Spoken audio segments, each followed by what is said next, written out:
خب چند سالی بود میخواستم دوربین 360 درجه بگیرم، ولی چون گوپرو سری مکس 2 رو نمیداد مونده بود. چند سال صبر کردم، فکر کنم چند ماه پیش عرضه کرد و چیز خیلی داغونی بود.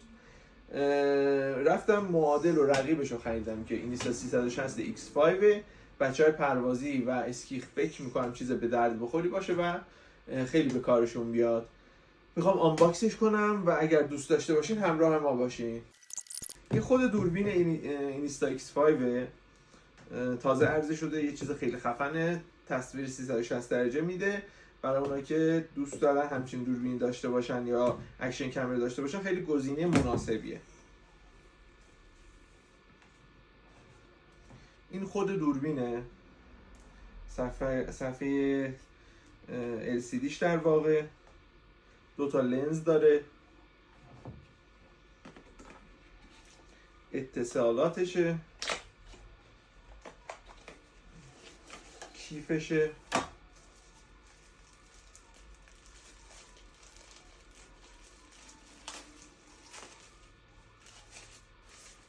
یه کیف خوشگل داره توش، خیلی کاربردی این کیفه، مخصوصا توی اسکی.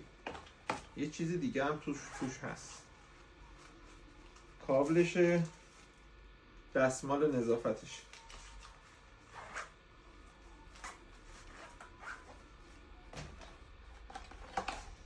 این هم دفترچه‌اش.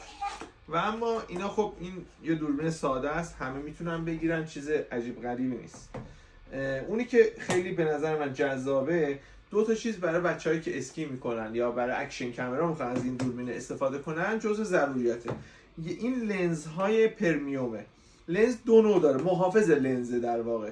محافظ لنز 2 مدل داره، یه مدل بیسیک، یه مدل پرمیوم. پرمیوم در مقابل ضربات مقاومتش بیشتره، کیفیت لنز هم بالاتره. اگر خواستین تصویر بهتری بگیریم، محافظ می‌خواستین استفاده کنید، حتما پرمیوم بگیرین. گرچه میتونید اصلا نگیرین، چون این فرقش با سری‌های قبلی اینه که لنزش هم قابل تعویضه. یعنی اگر بشکنه یه کیت تعویض داره، میتونید با کیتشو بگیرین و کلا لنزش رو عوض کنین. ولی خب گرون‌تره، این چیز ارزون‌تریه. آها، اینی که میگفتم خیلی به نظرم پر کاربرد میاد برای بچه‌های پرواز اینه. این یه کیته، اسمش موتورسایکل کیته، مال خود اینیستاست. بازش کنیم.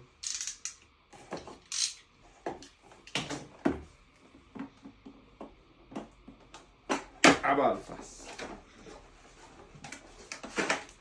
خب چقدر چیز میز داره. این فکر میکنم پد الکلی باشه برای تمیز کردن زیری و چسبوندن این پدا. این پدا چیه؟ اینا برای هلمته، میتونیم بچسبونین رو هلمتتون و دوربین رو وصل کنیم بهش. اما اصل کاری برای پرواز و اسکی این قطعه است و موتور سواری. اینو میتونین فیکسش کنین روی دسته موتور یا دوچرختون و این هم که خود دوربین رو با استیکش، با مونوپادش وصل کنین و ازش استفاده کنین. این قطعه فلزی خیلی با کیفیته. اگر میخواین گیره بگیرین حتما از این تهیه کنین. این مدل فرقش با اون یکی اینه که اونا سبکتره، این یه چیز سنگینه با کیفیتیه و رد کن تا اینجایی که من میدونم نداره، چون خیلی جنس مرغوبی داره.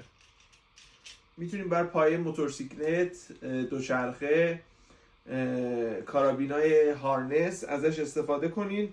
حتی باتوم های اسکی میتونین ازش استفاده کنین. خیلی چیز باحال و به نظر من پرکاربردیه که خواستم نشونتون بدم برای تصویر برداری.